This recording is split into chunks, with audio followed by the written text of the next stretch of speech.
I've known for a long time. I met her at an SLA conference when she was just 2L, I think.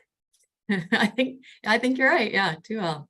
And shortly thereafter, she invited me during the 2005 Super Bowl in Jacksonville to come to her alma mater, the University of Florida Law School, to do a little speech with at the law school. And she's been around the SLA ever since. So welcome. Thank you. Thanks for having me. So my introduction was a little light, not just a longtime SLA member, but Heather is currently the vice president and associate general counsel at the PGA Tour. We will get into that distinction between the PGA Tour, and every other golfing organization in the course of our discussion. But the way we like to start off is if you could just talk to us a little bit about what actually your job is at the tour. So sure, I'm one of 8 attorneys that we have here at the tour. And well, at some point I'll get through the whole progression of things I've handled, but currently I manage all of the legal contracts and affairs and matters for several different areas at the tour. I have a real estate background, so anything dealing with our TPC networks, which are our golf courses across the country and world. I also handle our title sponsorship matters, and I had a brief stint over on the business side. So I've seen that world from both perspectives. I also handle anything with our construction and design services, and we're presently building out our PGA Tour Studios, which is a massive building next door where our PGA Tour Entertainment Group will be held and housed. And then I also manage everything with regard to our data privacy program. And coming back to legal, that was one of the main reasons that I made the move back from the business side over to the legal side. So those are just a few areas. I know I'm missing a couple other, but all in probably 7 or 8 different departments, but those are a few of the highlights. So you have a lot of internal clients that you have to deal with. Yes, exactly. And so Exactly. tell us a little bit about your path. And I think it's an interesting story because, you know, someone who wanted to be in sports and get in sports and sort of your path, I think is interesting because I think oftentimes, particularly law students and younger lawyers get a bit discouraged and they said, oh, I want to get into sports, but I'm doing this, I'm doing that. But even for someone like me who had a similar thing, you just keep hanging out and trying it, and those things can happen. So could you talk a little bit about, you know, how you got to the tour and, you know, your particular path, which was not all sports? Yeah, exactly. Well, so I'd say when I started law school, I quickly realized that the litigation route was probably not where my focus would be. I wanted to be on more of the contractual side and building things and getting deals done. And through that, I actually had a neighbor who was connected to Fox Sports. And when I mentioned to him, I've always been a longtime sports fan and went to the University of Florida for undergrad and law school. So, yeah, go Gators. If you're not a Gator, you Gator bait. And so, I in my love for sports, I quickly realized, how many areas of the law sports touches. And so through my neighbor, who had a connection at Fox Sports, I was just kind of sharing where I was. I was 1L, not sure, what exactly to do. And through him, he said, I can probably connect you with someone that I know that works at Fox Sports in LA. His name's Bobby Hacker. And and at the same time, I also had a friend through some connections at the University of Florida, because I used to work in our production group for the University Athletics Association. I had a friend that was also a sports agent.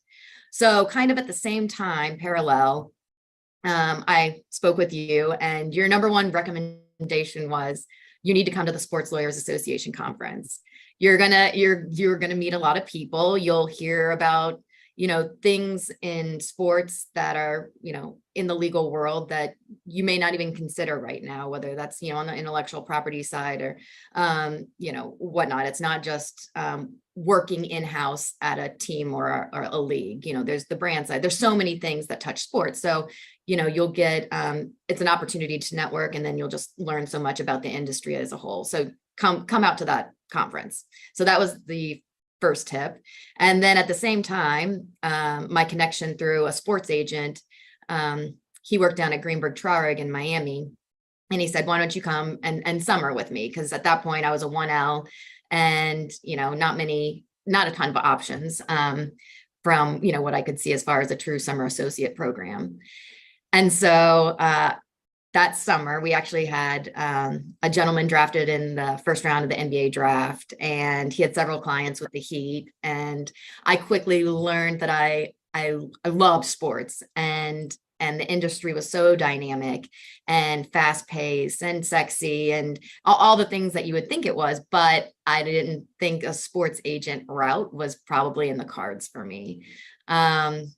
So I began thinking like, what else could there be? And then attending this SLA conference, met a ton of people, you in person, and truly started networking and just trying to connect with, other law students there, but then also individuals in the industry at the time. So I honestly, the kind of main advice I was given, I'd say from multiple people, was, listen, you need to just learn how to become a good attorney. And so many people have the dream and goal, if they're not going the agency route, which I kind of ruled out, going in-house for a team or a league is a dream for many, but you're not going to get good looks until you have built the foundation of just being a good attorney. And where are you going to learn that? You're going to learn that at a law firm. So do your best to get, do the summer associate route, your second, summer, and just start to learn. And so I did that. I went to kind of a mid-sized firm in Florida, in Miami. And at the end of the summer, they offered me a job. And, I continued to go to these SLA conferences. And my first job at the firm was working in the commercial real estate department with a focus on affordable housing developers. So, a lot of that is working with, county and city and getting loans from them, but then also dealing with tax credit syndication and being in the IRS code. And needless to say, it wasn't a very sexy job, but I did learn how to draft, how to issue spot, do all those things and become a good attorney. And at the same time, not only was I doing the SLA route, I would look up like PLI courses. Like I even flew one weekend to New York City to do a CLA course through PLI, and Adam Silver spoke. And at the time he was the deputy commissioner, and I got his business card, and like he, very kindly after the conference, like spoke to me on the phone for half an hour. So I was, out there trying to network. And the other thing, in addition to kind of the SLA route and just meeting people, was learning how small the sports industry is, and that networking is really important, and truly making it relationship building, and not just kind of like the superficial, I got your business card, but it's like following up with people, sharing articles, or if you can, assist in any way, pro bono work, whatever. It's like developing those relationships. And so I was, at the firm for 3.5 years, and through a friend who is now CLO at the Brooklyn Nets, Jeff Gewertz, picked up the phone and was just like, hey, I heard the PGA Tour is looking for counsel, and do you want me to put in a good word for you? And so he did. And at that time, our chief legal officer now, Len Brown, actually said, he's like, listen, we are pretty far down the road with a candidate, but we have board meetings in Orlando. If you want to drive up, I'll have lunch with you. And so long story short, through that lunch, he then decided, well, let's give this girl a shot. And at the time, our real estate group, my skill set there kind of translated well, but otherwise, I mean, I'd never done any sort of sponsorship work, any sort of, we have a group here that operates tournaments. Much of it, we work with local nonprofits that actually run our events and we sanction them. But so I'd never worked on event type or, vendor type agreements. So there was a lot that I had never had direct experience with, but again, back to having just like good skills as an attorney, those I was able to, kind of translate into the type of work that I ultimately ended up doing, which included the event operations stuff. At the time I was handling our retail licensing work and the golf course properties stuff.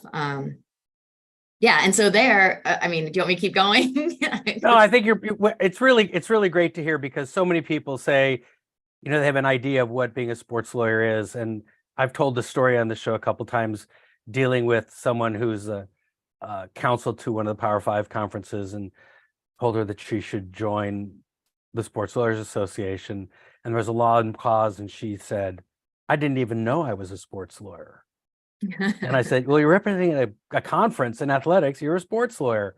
And I think, you talk about, you got training doing this certain kind of real estate work. And for those of us that have worked in real estate work, and you get in real estate work, you sort of become a real estate lawyer and understand a lot of sort of key framework issues, as it were.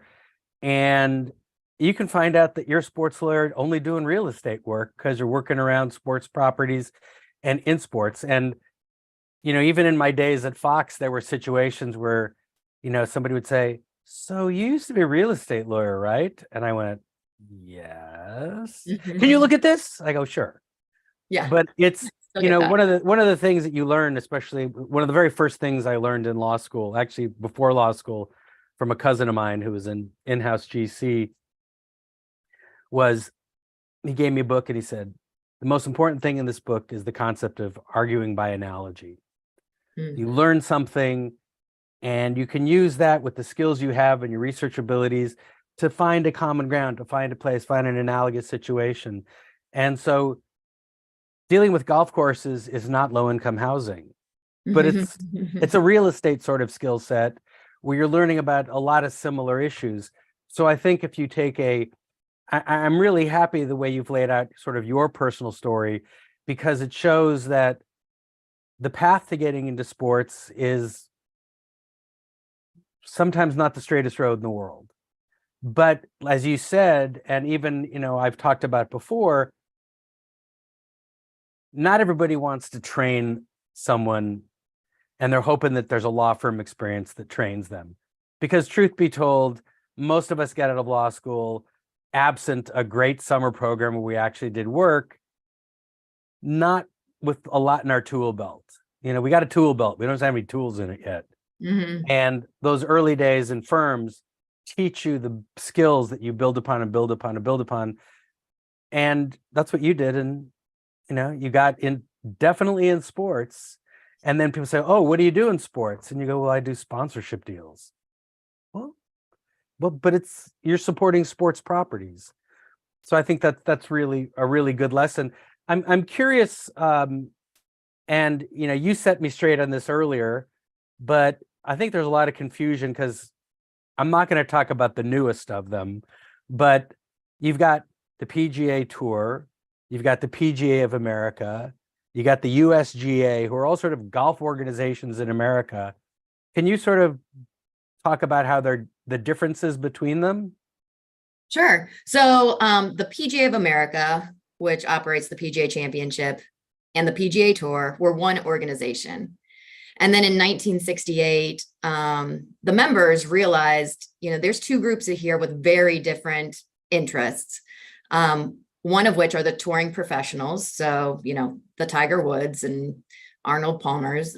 And the other are your teaching professionals. So the guys at your country club that are going to, give you lessons. And so in 1968, we decided to split apart. And then one fun fact that most people don't realize is, there are 4 majors.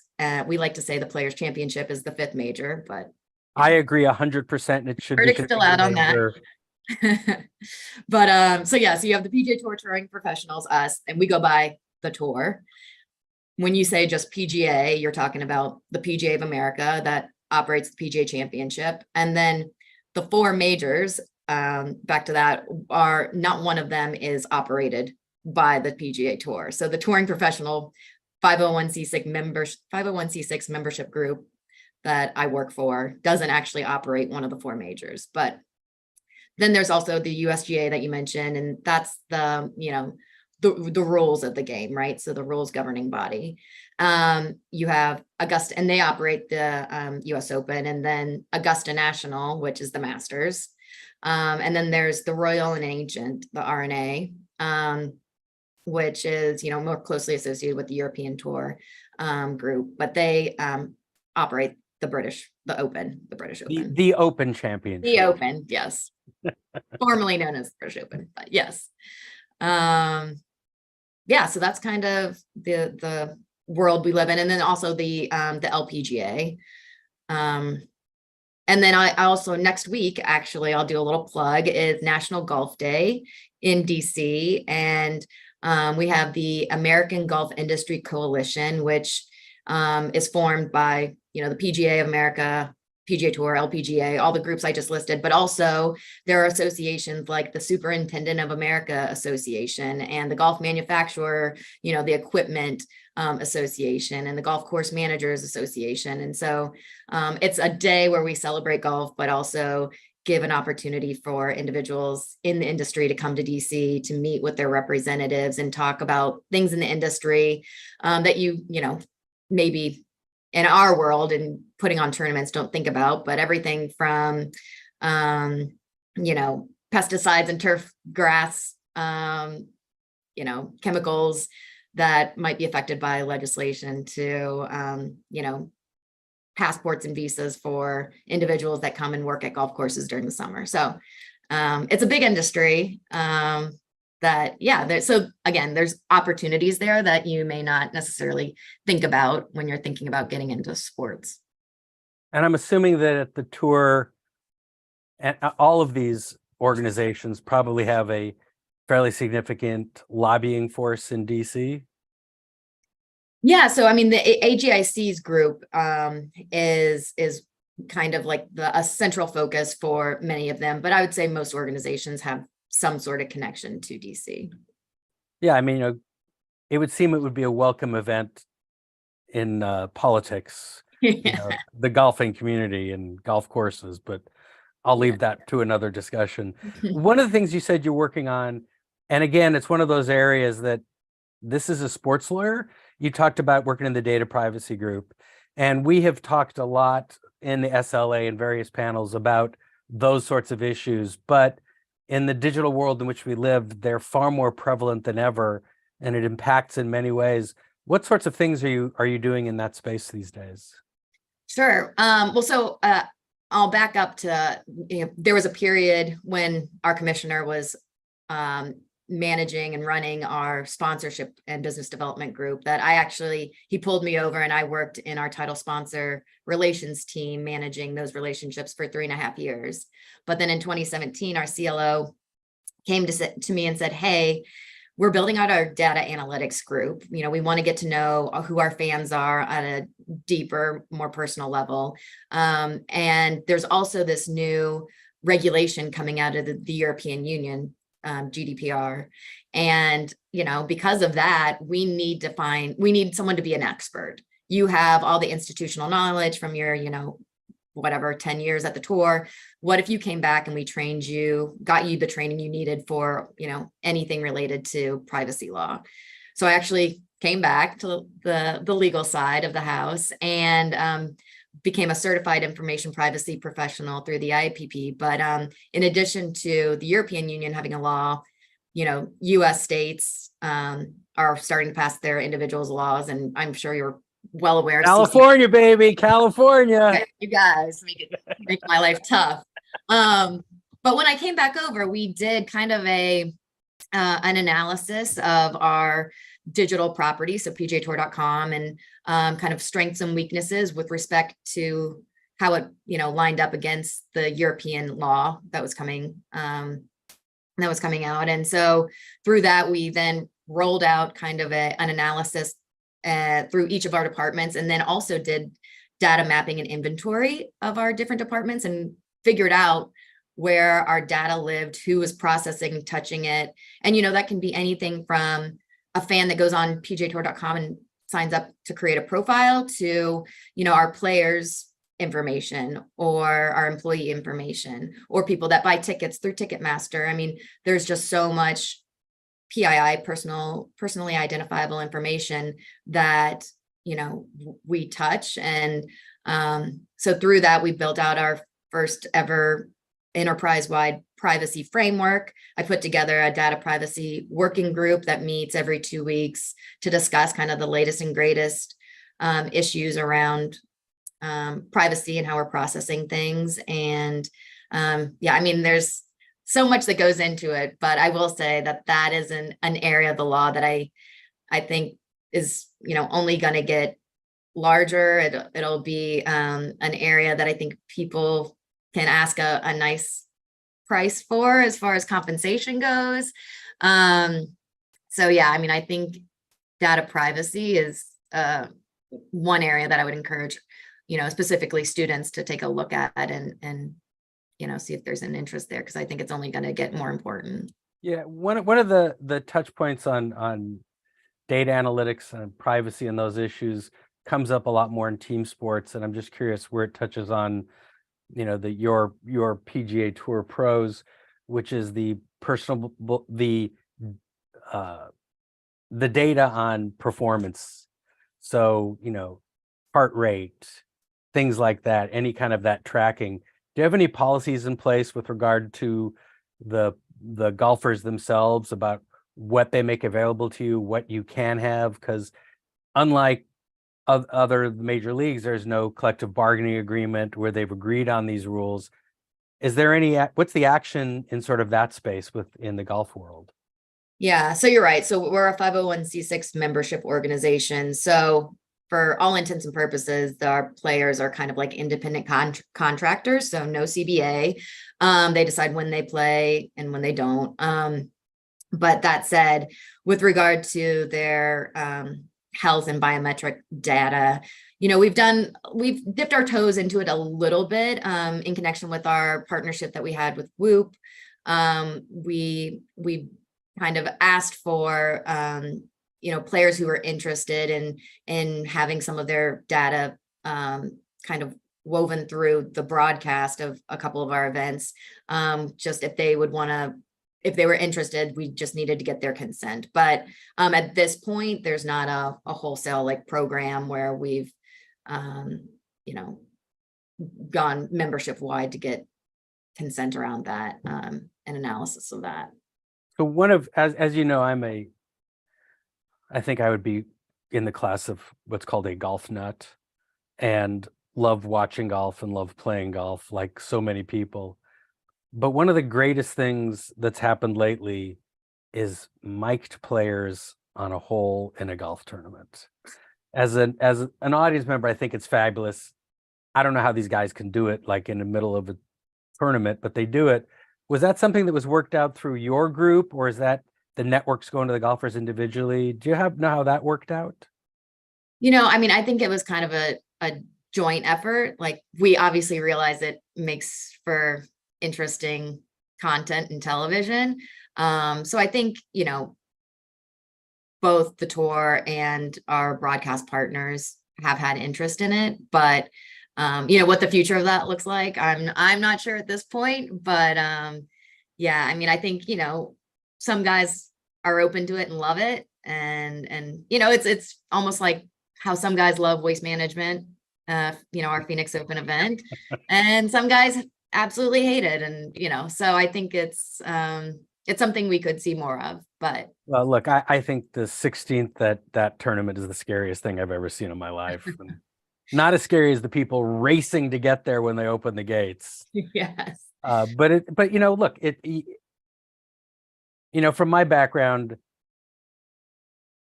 when you're showing a sporting event, it's about storytelling, and you can tell the story through what shots you choose to put on the air, the camera angle you choose to select, but it's also about what more can you add. and, seeing the golf shot tracked. Mm-hmm. It's a great storytelling device for an audience member to watch. And for those of us that aren't that good, it's so great when you see that hook just go fading, oh, they're human. But Well, I think that's really an important thing. And I think the tour has done a great job of helping that storytelling by allowing the broadcasters to augment just the playing of golf.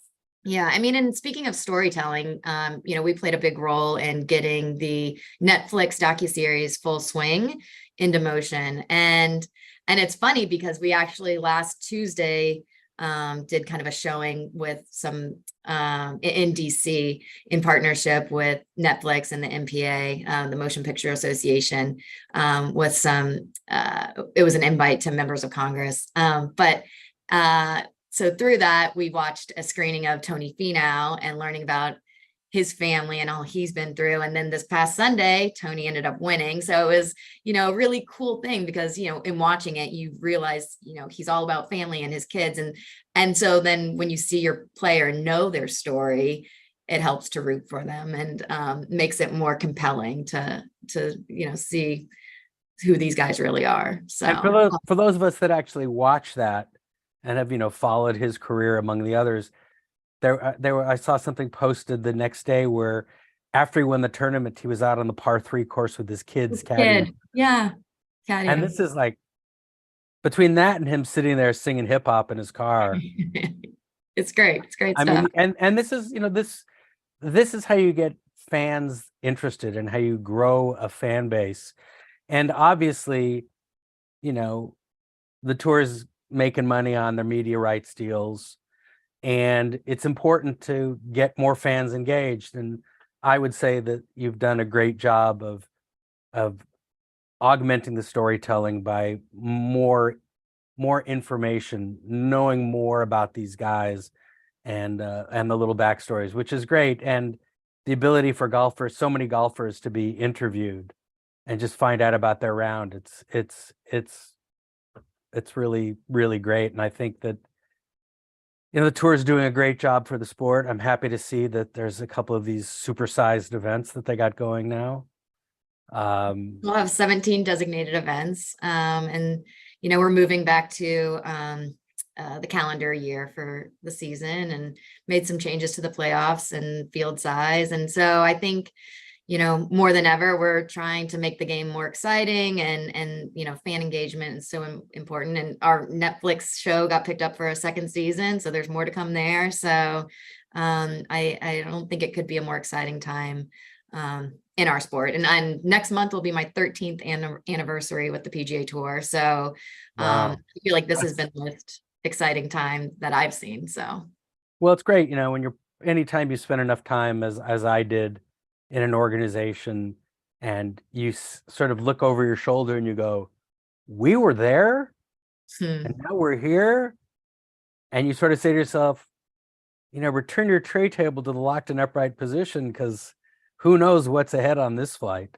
And you're in a great spot. And took you a couple of years, but you got your training and you got to a place and you've managed to make it work for you. And I certainly couldn't be happier to see someone who wanted to become a sports lawyer and achieve that.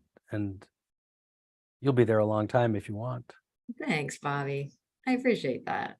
Anyway, well, look, Heather, thank you so much for taking the time to talk with us today. I really appreciate it. Now the ad section of this, which is if you're not a member of the Sports Lawyers Association, ask yourself why, and then go to sportslaw.org and become a member. Our annual conference is next week. Yes, next week, 8 days away. May 11th through 13th at the JW Marriott at LA Live here in Los Angeles, California. This year's conference is our theme is the athlete. So we're looking at that from a variety of perspectives. And as usual, I think we have a really great program set up. And I hope that you all can come to LA, sign up now. It's not too late to sign up for the conference. And not to be sort of this way, but you're not going to get a better deal on bang for the buck in terms of what it costs and how many continuing legal education credits you get. So anyway, those are my announcements. We'll be back in 2 weeks with the next Sports Shorts. Although I think next Tuesday we're going to have a live from LA Sports Shorts. So pay attention. Look at your email. Anyway, Heather, thank you so much. Look forward to seeing you next week. We got lots to catch up on. We do. Thanks, Bobby. See you Thanks, soon. Heather. Thanks, everybody. See you in a couple